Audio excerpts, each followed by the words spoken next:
right, everyone. Welcome to the fourth episode of the Last Note podcast. I am super excited with our guest today. Some quick housekeeping things. This podcast is sponsored by the Battery Archive, which is a lesson service that provides students in the marching arts a guidance towards their goals in the future. Link will always be in the description to book lessons. You can book lessons with me or any of our other instructors. And yeah, that's about it. I'm going to let our co host, Preston, introduce our very special guest today. Yeah, so today I'm very excited to have with us one of the best players I have ever seen uh, just in the percussion realm. Also happens to be one of my best friends in the whole wide world, Baxter Fry with us. He is a music performance major at OU and has competed in multiple different like marimba competitions, won the ladies music club competition a couple years ago, and will be at the end of this school year, he will be going to the Nashville marimba sessions hosted at Vanderbilt University, getting to work with some of the best marimba players in the world. And on top of that, he's performed with the OU Wind Symphony, OU Orchestra, and just an all around awesome player. So um happy you're here, Baxter. Yes, sir. We actually all went to PASIC together for all those who did not know, and that was a absolute blast getting to meet Yeah, basic gang, basic. the PASIC gang. So fun. All right, well, I'll kick this off with our first question here. So uh describe your journey that you took to become like knowing you wanted to be a music performance person and wanted to go perform in like an orchestra professionally. Yeah, so I started out as an ed major, and I was just like, because my dad's a band director. I grew up around it like forever. Like I was always at the band hall, and like I would get off school, and my dad would like have a bus come pick me up, and I would go straight to the band hall, and I would just be around rehearsals and band all the time. So it was just like I was always around it. It was just easy. So I really wanted to like do what my dad did for a while. I wanted to teach. I was just like, okay, this is neat, sounds cool. It can't be that hard. Come on. But turns out it is really hard to teach. Um so I was a music ed major. I came into freshman year as a music ed major, went on track. I was on track and everything. And then sophomore year was I was an ed major still. Junior year, I decided to switch to a BMA with an it's a music performance degree with an emphasis in something, but I didn't like that degree because I'm not going to do an emphasis in anything. Like I just want to go play and be in an orchestra. So I switched to a BM, a bachelor's in music, which is just full on performance. Like there's no secondary emphasis. All you got to worry about is just like, am I playing the right notes? Am I not playing the right notes? But yeah, um, yeah, that's pretty much it. What led me to change to performance is I just like I the more I taught in ed classes and the more I like saw what sometimes like because my dad has been teaching for like what 40 years, 35, 40 years, which is insane. I mean, he's old, but like shout out Steve Fry. But he's been teaching forever and it like weighs on you. Like he's just like and like he still loves teaching, but like he still talks about like, man, I can't wait to retire. And I'm like, come on, man, come on. But he still loves it. But I didn't want to get to that point where I'm like counting down the days till I retire. Like I want to like do what I love until I, can't do it anymore. So I thought about playing and like the biggest app, I was very apprehensive to it at first because, as, if we were all to go into performing right now, none of us would be guaranteed a job. None of us would be guaranteed a job. Like it doesn't matter like if you have, a degree from Eastman or a degree from OU, a degree from UNT, you still have to like go out every day and play really, really well. That's how you're basically guaranteed a job. You go audition, and then after the audition, there's like these screening processes where you fill in with the orchestra and they have to see if you mesh well. And it's like a 3, 6 month process. And then you're tenured. And then they're like, okay, now we can like give you a paycheck and see if you vibe well with the orchestra. And then 2 years later, then that's when you get like you get your first pay raise and everything. And it's this whole big thing. But I really wanted to challenge myself and go after it. Yeah, that's awesome. I looked at it this way too. Like the main reason I did ed too is just for I mean there is the job security going into the school system, having all the benefits right off the bat, stuff like that. But like I was telling someone the other day, like who's a performance major, like you're gonna end up teaching at some point anyway. Oh yeah. Like you're gonna have a private lesson student or two at some point, Yeah. and like you don't have to have a degree in ed to do that. No, I've very much thought about like going to get like after I get my master's, which is right now I really want to get my master's. I haven't thought about my doctorate yet. I'll probably think about that my first or second year into my master's. But like I've really thought if I go get my doctorate, I can go teach collegiately somewhere. I've really thought about that. And it's not, I mean, that's not hard. I mean, that's what Dr. Stevens did at OU. I mean, he went to Eastman, got his master's, waited a couple years, came back to Eastman, got his doctorate, and then he came to OU. He taught a couple other places, then he came to OU.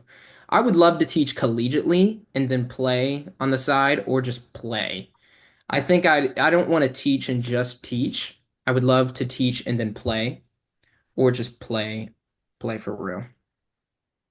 Yeah, I know that's it's crazy that there's at least on my end because I see I don't have that like the drive to play that much. Mhm. I'm the complete opposite. Like I enjoy teaching way more than playing, Mhm. and like I don't necessarily have the desire to get these like crazy chops in every single thing. Like I'm proficient in everything. I can play everything at I mean Yeah. a master's level, but like I I would rather teach someone how to do that and see them grow than like me just keep pushing up and up. Because I'm like, what is it going to get me down the road if my end goal is not to go Yeah. play? Yeah, So the road becomes like so narrow it does, to a really does. certain point. Like, because, you know, in high school, we're trained to go out to like these region competitions. Because you went to high school in Texas, yeah? Oh yeah, Preston, you had Oklahoma All-State. We all had the same thing. You're basically trained to go compete in these competitions and beat the other person. yep, And in high school, it's very evident who's the best, who's the second best, who's the third best, who's not. In yeah, college and in the professional world, it's so different. It's so different because everyone's good. Like everyone is really good, but you maybe have like a percussionist that has an emphasis in something else. So, but everyone is so good at like the top level that it doesn't really become like because like when I'm like trying to like grow as a performer and grow as a player, like you can't rely on like, oh, I want to be better than that person. That's not going to drive you. That's just it's just not. Like I can't sit up here and be like, "Oh man, I would love to be better than, you know, Michael Burritt one day." I mean, that's a good goal to strive for, but it's Michael Burritt. I mean, come on. why would you So want to be better? That's I like know why would you impossible. want to yeah, yeah, I would rather listen to the music instead of play it. So it just, you know, I've really had to like focus on really like discipline instead of like, because motivation will only get you so far, I think, in music. Like, because you're always gonna have motivation, but it's gonna go away at some points. Discipline, I feel like is what like drives you to really hone in your craft. Mhm. And kind of going where that train of thought's going. So Mm. talk about how discipline and that kind of is what is driving you. So what does a normal day of just practicing look like? Or just like the normal day of, as your performance, either your personal practice schedule and then rehearsals, all that stuff. Hmm. Yeah, so like my Mondays are what's my busiest day? No, Tuesday. Tuesdays are my busiest day because I have a 9 a.m. class, and I usually try, like I set my alarm for 6:30, and I'm not very good about getting up at 6:30. I probably get up at 7 because I'm a little tired. So I get up at 7. I try to practice like an hour and a half, hour before my first class, and I usually do marimba in the mornings. Just something easy on the ears. I'm not trying to like, go play Beethoven ninth right right at 8 in the morning. Sorry, Beethoven. I don't want to do that. And then I go to my first class, which is what is it? Late Baroque, 9 a.m. Woo!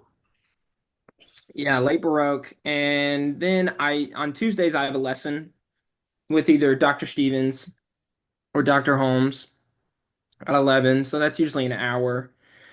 And lessons like they just take it out of you, man. Like you expend so much brain power in a lesson than you think True. you actually would, because you're like, and Dr. Stevens lessons and Dr. Holmes lessons are pretty much the exact same, but like Dr. Stevens lesson to an example of there was a lesson before break. I had a lesson with him, and I played all of Burnt Orange, this marimba solo I'm doing in my recital, and I played it all the way through. And the entire hour we started from the end and went to the beginning, nitpicked each individual measure. And like that's great. I love that. That's what I want. But like that is so mentally taxing. You don't think that's mentally taxing, but it is.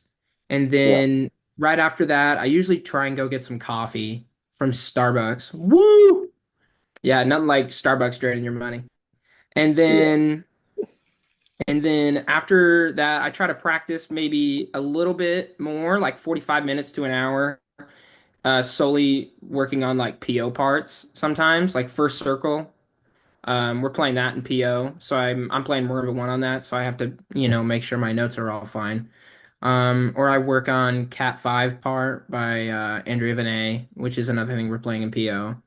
Play vibe on that. And then we have PO from 2:30. Oh wait, I skipped studio. Whoops.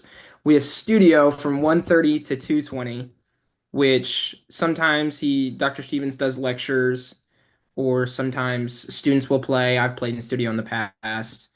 Other people will play in studio. It just depends on what you're working on your lessons. Then 2:30 to 4 is PO. And I like what Dr. Stevens does is we do like a split PO schedule now. It used to be in years past we've done 2:30 to 4, like a full hour and a half.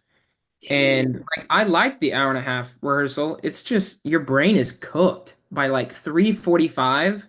You're trying to do a full run and you're like, whew, I mean, come on. But but I like the 45 minute split where like Ravel, which is the other PO piece, we'll rehearse for the first 45 or 35, I don't know, math, whatever it is. And then we rehearse for the last half. PO does first circle, which I like. Then we finish at 4, and then I'm thinking. Uh Percussion ensemble happens after PO. So I'm not in that. I'm just laying out the day, LOL.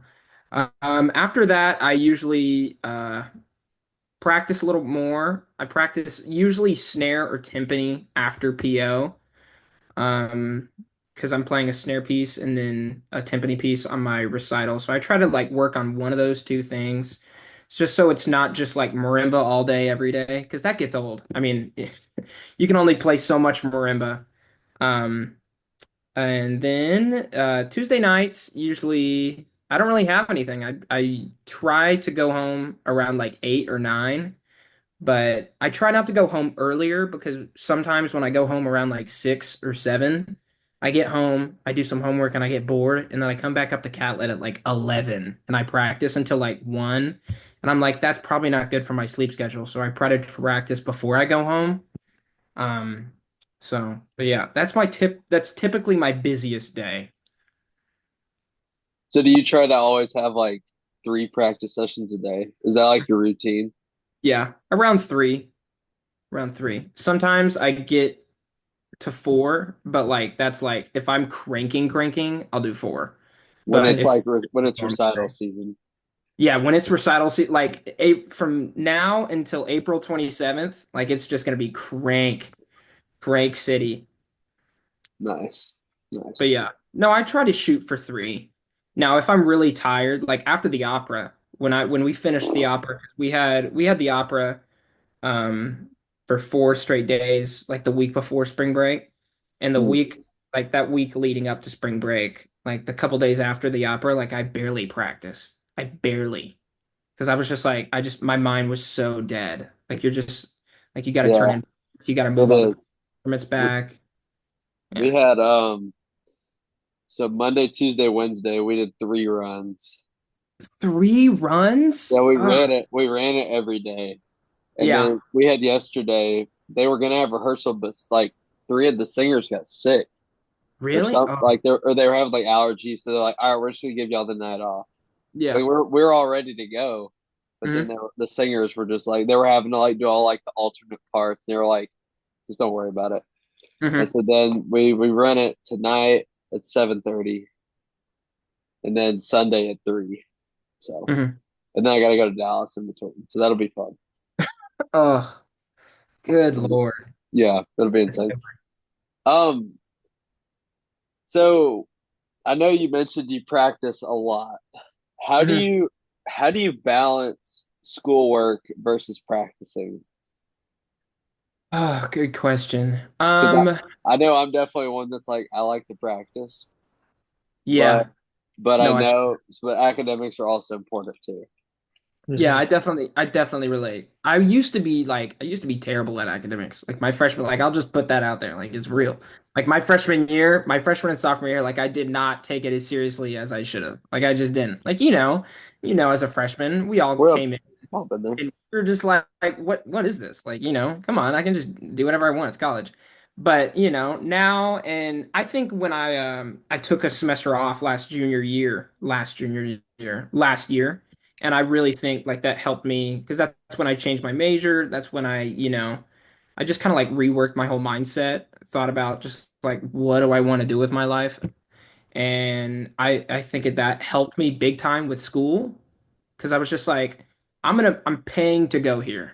I'm paying thousands of dollars to do these classes. It's a privilege, basically, to be able to go here every day and play this really hard music. Because, like, there's people that would wish to do what we're doing that Sure. can't do because of money, because of other exterior circumstances. You don't know. So I was just like, think about it in that way. And something that Mr. Britt says, the band director of the Pride of Oklahoma, he says, stop and smell the roses. He says something like that. And it's just like, stop in the middle of your day or whatever, like in your week or like during something and just like really appreciate what you're doing. Now, do I do that enough as I probably should? No.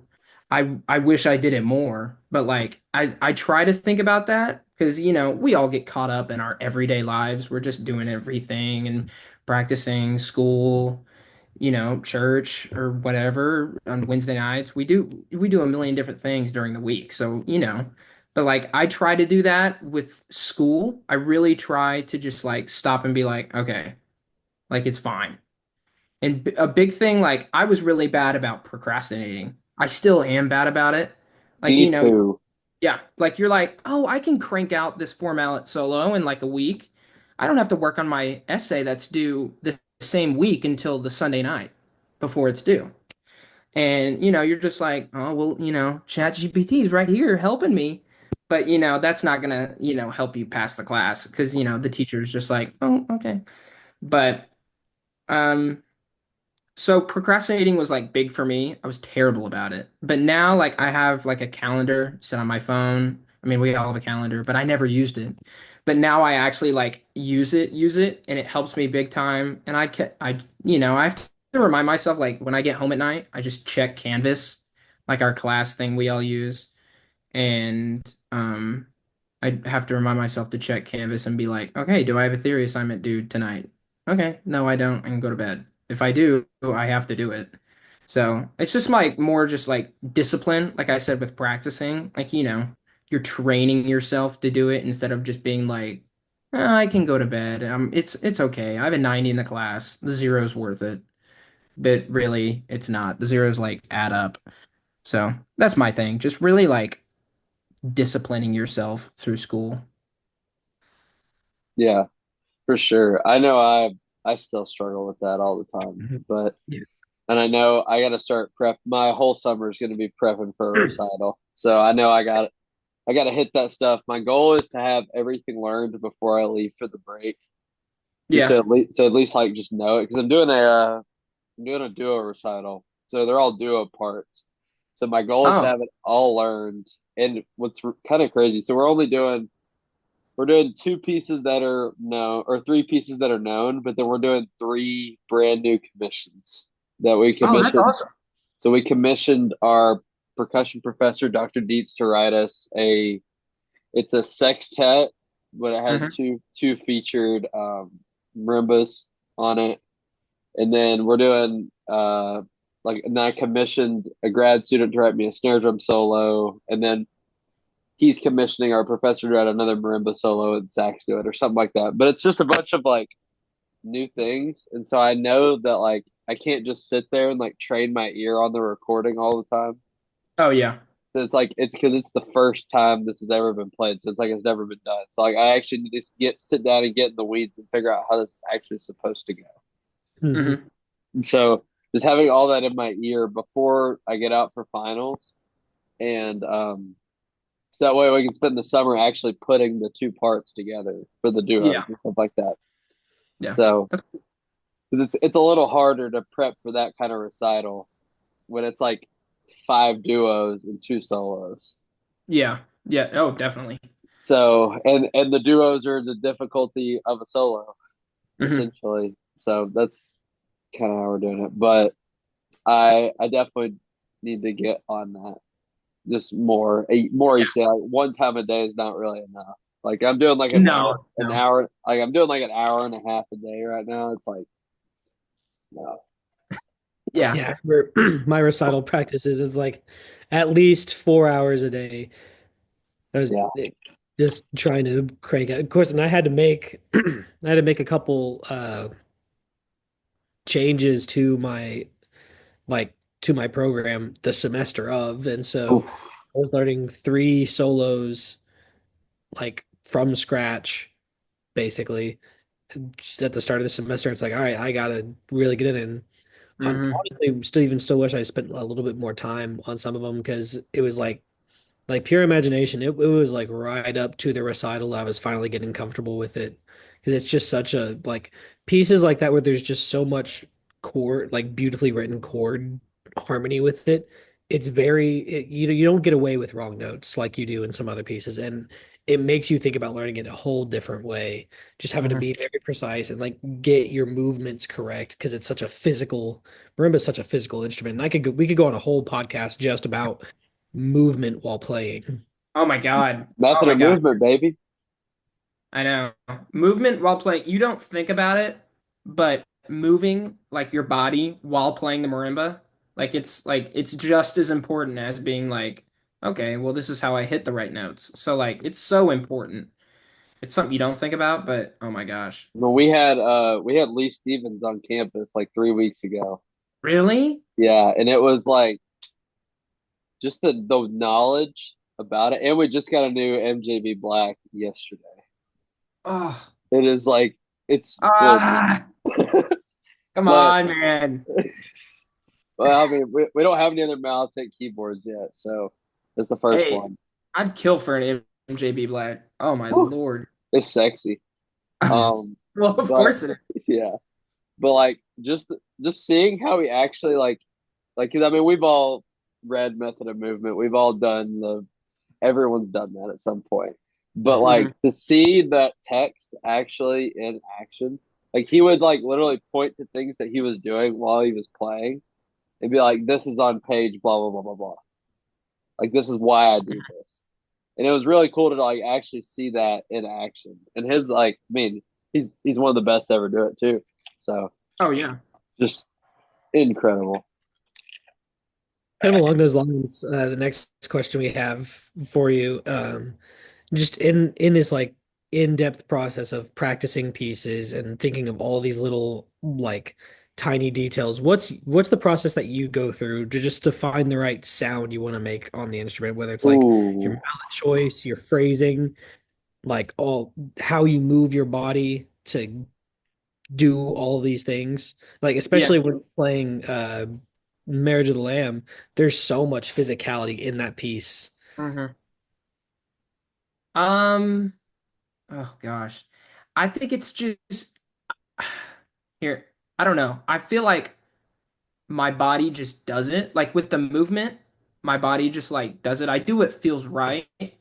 Now, like there's such a thing as going too far and being like, oh, okay, marimba. I'm gonna play We all know. marimba, We all whatever know. it is. We all know those people. We don't have to say who they Yeah. are. We all know the people that go too far.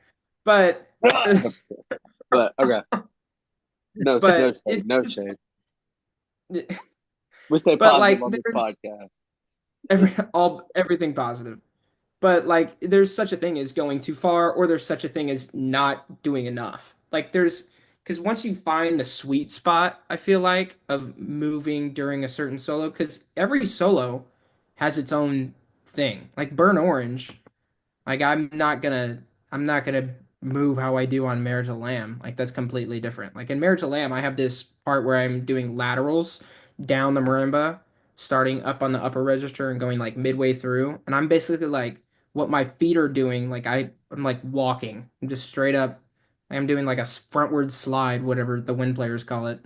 But I'm doing something like that to like make sure like I'm just it's fluid because I used to like be crab stepping down the marimba, and that was terrible. I don't know why I was doing that. But like I changed it to just like walking and making it fluid. Because it's also like, it's not how you feel, it's also what the audience is viewing, I feel like. Because if the audience is looking at it and you look like a stressed out pigeon while playing a marimba, then it's not gonna be good to the audience. You could be playing, really well, and the audience is just like, it's stressed out. It doesn't look like they have it all together. If it looks like you are very calm, collected, in control of what you're doing, then that's gonna present to the audience. And I feel like that's a big thing of what I try to do, like presentation wise. Sound wise, I don't know, because there's so many different mallets now that like you could pick you could pick like let's take the Burret series from the Malatex from Malatech. Let's take like what do you Band call it? sizes. Yeah, Van Sices. And then from Marimba 1, you have the round sounds. Like those are all basically the same mallet. General for it's general stuff for each brand, and it's really down to feel because Marimba One, y'all know Marimba One, they have that lacquer on their mallets. I don't know. I've played for it so long, I like it, but like when my hands are sweaty, it slips. I'm not a fan. Me too. Malletech, it has that, sanded birch finish. It doesn't really slip. Same, and then Vic Firth, it has that like a mix. I don't know, but Yeah, depends. And then sound quality, I mean, it's it's really all like, preference. yeah, it's really all preference. But like for what I'm going for, I'm trying to like, I don't know, I'm trying to draw the sound out of the bar because you never want it to sound flat. You never want it to sound flat, like ever. Like I don't like a flat sounding marimba. You always want a warm sounding marimba. Like, in Marriage of the Lamb, when I'm in that section, the boom boom ba-dum bum, the classic section everyone knows. You always want that to be warm. And I'm playing it with the Kevin Bobo mallets, which I love as mallets, but they're not exactly the most warm sounding mallets on the market. But they're good enough for the piece. And also I don't know. I don't know if y'all feel this. We've all I feel like I've played for so long that you can manipulate the mallet to have it sound the way you want it to sound, even if it's not a warm sounding mallet. All you got to do is, you tilt it down if you want a little bit more of a legato, warm sounding sound, or if you want it to just strike the heck out of the bar, you just bend it down and you just beat it. So, like, I mean, it's just, I don't know. I mean, we've played for so long that, like, you can manipulate no matter what mallet it is. You can get Yeah. whatever sound you want out of the bar. There's So, only one. The only mallet that I've found that's like it's like really really distinct is the Lee Stevens mallets. oh, yeah. Like I I think that's the only one that's like maybe you could throw like the Mark Fords from Innovative in there. Like those are kind of like both of those like they're really loose yarn. Mm-hmm. Like those have a like a they're the only ones I've found that like you really don't have any contact sound. Like and you actually have to Oh, like you have to work on the mallet just to get it to start to get it sound. mm-hmm. I've But wanted to own some Stevens mallets, but I've never got them. they're really so after he came and played with them and like showed like actually how they worked, I was like they're like the best like corral mallets you could have. Oh yeah. And like Yes. he was playing Bach with some of those and I was like, whew. Just Oh like yeah. the legato sound and like how he would like and he explained like all the different ones he had or whatever and like he would show you he did a whole Bach master class on how to manipulate each voice and how to Mm. do like how to make like stickings. Yeah. I would kill for a Bach master class because Well, Bach. he has a whole book with like all a bunch of these cello suites and stuff that have his Uh, stickings in them. yeah, Bach because Bach is hard. You It's don't so think hard. Bach is hard. Like you wouldn't think. Like looking at the page, it's like, oh, 16th notes. But like, oh my Lord. Because there's different sustains that the cellist does. And Yep. it's oh my gosh. Bach is so hard on marimba. But it's so Yeah. rewarding when you pull it off. But it's when you mess up, everyone knows. Yeah. Yeah. And If it's you so like you play out of key, you're like, oh there's no patterns either. So it's like it's just like if it's hard to get like back on track if you get lost. I know yeah. I played I played something I forgot which one I played my freshman year. It was a long time. I've played a lot of them, but like I got lost playing it one time for master class, and it just like my brain froze and I had to restart. Hmm. It's the Bach freeze is what my Remember professor the calls it. competition my sophomore year. I didn't place well in it because I straight up skipped a line. Like my brain froze and I just skipped a line and left out a whole idea. All right, we're back in action. All right, uh, my next question. This is a very controversial subject, Oh God. but what is y'all's favorite marimba? Oof. I would say because I've pretty much played on the big three, like Yeah, Yamaha, Marima One, Malitech. Hey, I don't would believe in say, my Adams out of there. oh, Adams, I've played on Adams, the big four. I'll take the Basso Bravo any day from Marima One. I'll take that any day. I haven't played on like an MJB yet. I haven't played on that. So like I can't say anything about the MJB. I bet the resonators on that are elite, but the sound that you get out of the Basso Bravo on Marimba 1, and especially if you have those enhanced premium bars, I mean, good Lord. I mean, it's so yeah, good. It's so good. yeah. I like the Grand Imperial Oh, Malachek. I high key hate the Grand Imperial. I high key hate that marimba. It it's what I played on in high school, so Oh, okay. that's what I got used to it. I Your like it, but your your I poor octaves have got to be like a ninth interval. yeah. Your So left hand octaves would just be like, dude, oh, man. yeah, it's just like playing on the old musters too. Um, but my say let's just say my low octaves are pretty good. I'm pretty Oh, consistent with well, they'd those. have to be good for that. I mean, good. Um, I like the MJB Black. I played on it for like 45 minutes yesterday. I like it. I'm just not used to it yet. But I would assume that'll probably be my favorite. Um, the Van Sice is it's all right. Played on it. Yeah. Uh, I mean I don't. Uh, hmm. I'd probably say that if the one that's gonna be my favorite will be the MJB Black after I play on it more. Oh yeah. For sure. I could see that. The only one that like really made me feel a difference between the others was the Bassa Bravo. For It's sure. I mean that just it. it doesn't feel different, but it sounds different. It does Because sound different. I haven't played on one, but Mhm. I've heard them being played at like a competition and stuff like that. Yeah, it sounds They completely sound great. yeah. I do love me. Yeah, I think I'd have to go with the Bossa Bravo too. Mhm. Although I do really like I don't know what model it is, but the Adams marimba that Grayson has, Oh, those are nice. play on that. That was really nice. That's probably my number two. Those are nice. If I were to get a marimba, well, ideally extend the Adams I have because it's a low E and I want Hmm. four notes. But that would be that'd be what I'd get. Yeah, the atoms sound nice. This might they're be hot take. consistent. What? I said they're real. They're like if you think of what you're gonna play, like if you think of marimba in a band, you think of an Uh-huh. Adams. Yeah. That's kind of like everyone plays on them. Yeah, they're nice, but this might be a hot take. I don't like the way the resonators look. I just don't like them. It looks just like too clunky. I don't know. Yeah. It doesn't look artistic. I don't Are you know. talking But about like the the ones on newer the ones look a little bit better. Like my Maybe I'm talking about the old ones.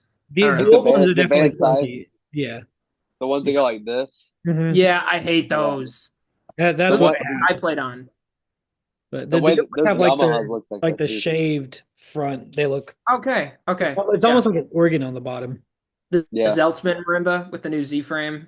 I like that. I think those are good. That one's sick. We our band size has like the black resonators that are really clunky. So Yeah. I know what you're talking about, and a bunch of the Yamahas now have those clunky things too. Mm. Yeah, Um, I played on the Yamaha Rosewood in high school. I can't that was my thing. I with the Yamahas I can't do the curved edges. It just makes really, it just makes it so hard to like get I like the curved edges I personally. feel like like one of the problems I had playing on them is I would because we for a long time in our first years we were like heavily trained to only aim for the edge. And so like we got so used to hitting the corner. Dr. Richardson would like grind me on that. Oh, I thought you were talking about high school. Okay. No, Okay. no, no, No. not high school. Okay. No, Okay. like first 2 years of undergrad. Like Yeah. No. oh, you Yeah. like hit like aim for the edge. And so I was used to feeling that like edge part and then having to like whenever we were doing ladies music club just aiming for the edge and I would literally slip. I would hit both notes because I would slip off the um Just don't slam the edge, man. Come on now. well yeah, but I had a like 1 hour window to adjust and I was like, well, That's real. That's real. The coming from a marimba one Basso Bravo going to a Yamaha. Ooh, that's a drop off. That That's a is a drop drop off. off. it was indeed. The Our professor until last year, before he got his stiletto Maltech, he had one of those old dynasties with the curved and it had no broken bars, no nothing. It had never left his office in 20 years. Oh wow. It's I'm talking about pristine condition. Like he was selling it for like 12 grand, Ooh. That's not bad. which was like a steal. And Oh I was yeah. like, I wanted to pull the trigger on it so bad, but I couldn't. Yeah. But someone bought it, and I was like, that was such a steal. But like, it's the I forgot which model it was, but it had the curved edges on it. Hmm. So every time we'd go play for lessons in his office, I got so used to those curved edges every week that it just kind of stuck. So Have you guys seen prices on marimbas now? Like gone no, Steve. The most expensive one is the Gordon Stout from Didario. Yeah. 31 grand. It rivals the prices of eggs. Come on. It's insane. And like getting the marimba one 3100 with the Basso Bravo resonators and with like the full premium bars and everything, it's like 28 grand. It's so expensive now. You our Get see, MJB was mostly like getting 26. the Honduras Rosewood. Yeah. Well, the MJB black with fully tunable resonators was like 26, 25 ish. Oh, I remember looking those up when I was in high school and I was like, Oh my gosh, a $20,000 marimba is so expensive, and now it's $10,000 more. Like the price of cars, man. Car Oh prices. my God. Real. We go on a rant about car prices.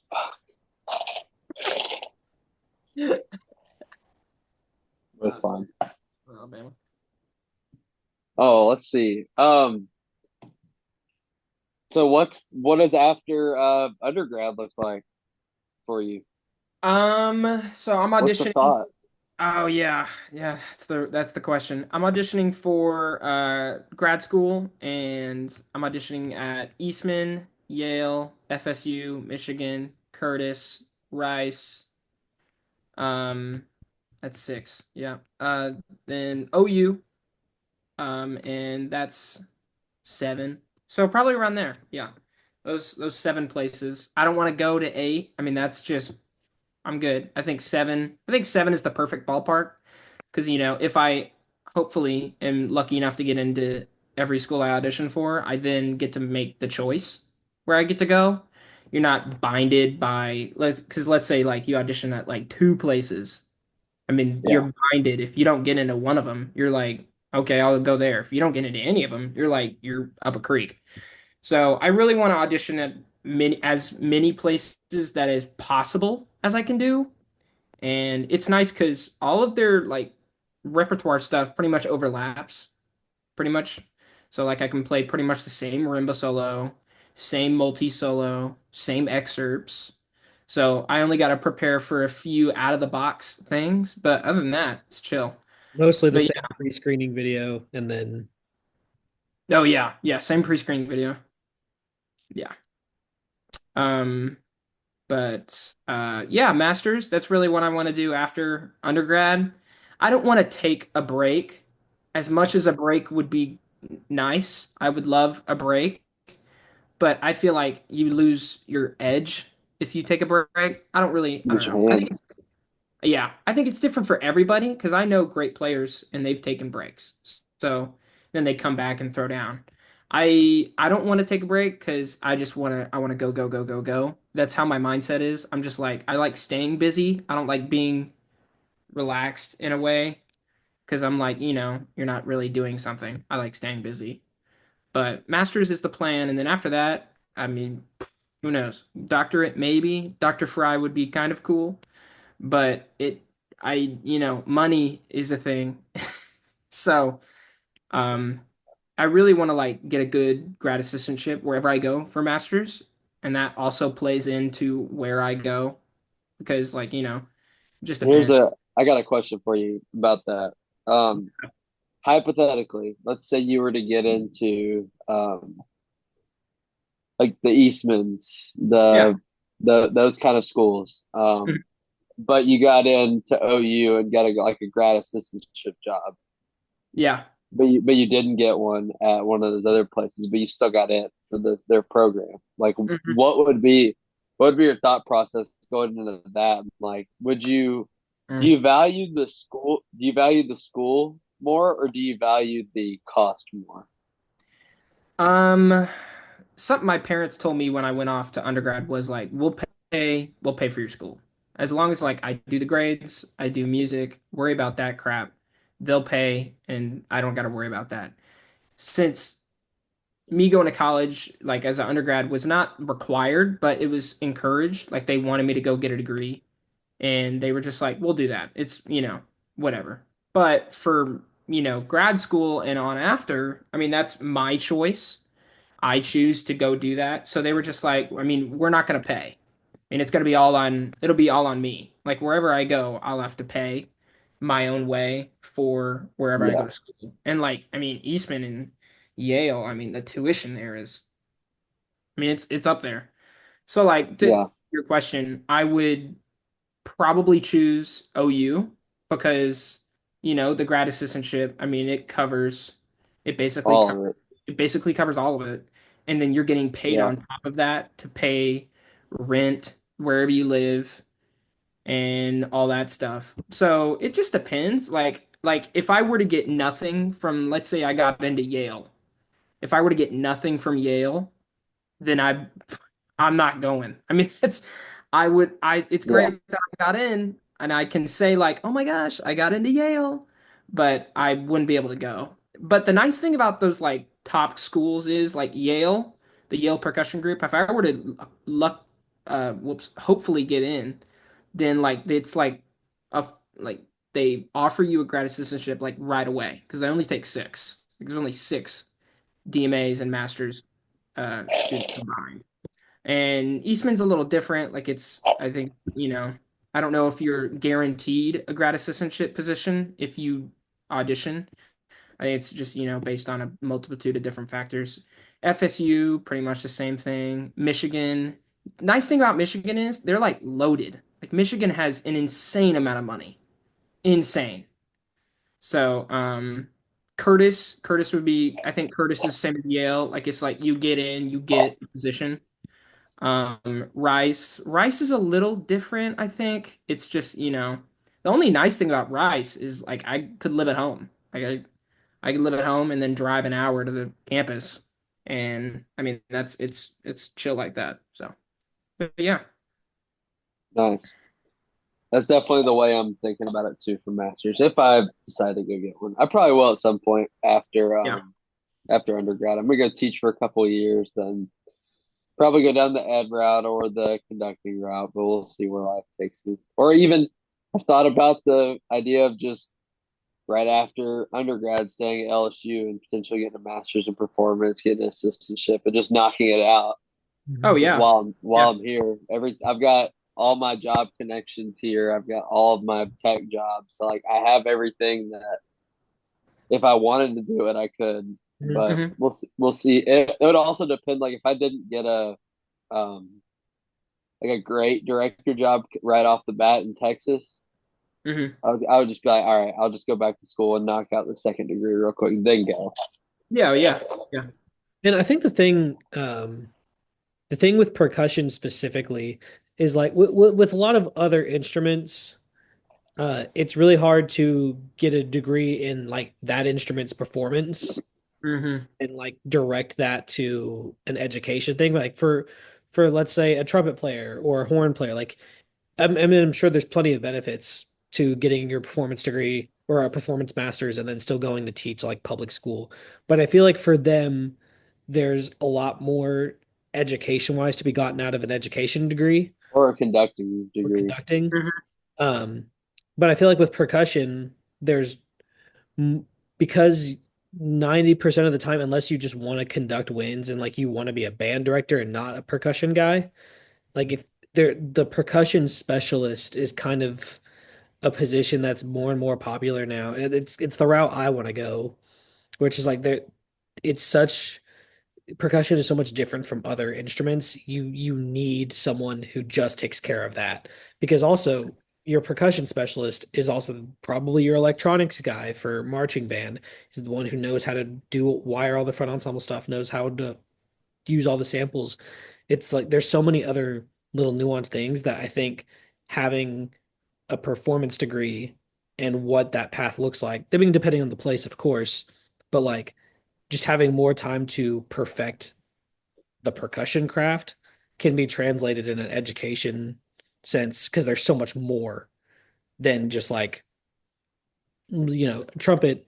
That of course there's a C trumpets, there's other trumpets, there's it's all like but it's like it's at the end of the day it's still a trumpet. Whereas percussion it's like snare, timpani, marimba, xylophone, vibraphone, 80 billion other things that you make sounds on, electronics, things like that. And there's opportunities, especially at OU, there's opportunities for you to still teach. Like one of the GA positions, they teach a like music for non-majors like drum set class. So Hmm. teaching beginners, novice people how to play drum set. Percussion The, methods. the percussion methods, like you're in charge of teaching the future music educators, here's how you teach percussion, which in turn is training you how to teach percussion to beginners. I've thought about doing going to getting my master's in performance, but minoring in electronic music and stuff Mm. like that, just to have more experience for that front ensemble stuff. Because like that's stuff I could not tell you a lick about. At least about like the sound stuff. I could mic marimbas. I could do that.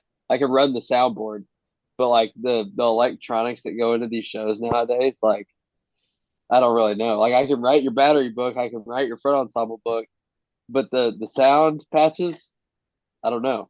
So Oh yeah. It's such a different world. That like there's that even literally there's sound engineers. that's becoming its own career pathway now. Is there's people who make a comfortable living money just writing marching band shows. The sound design for them. Mhm.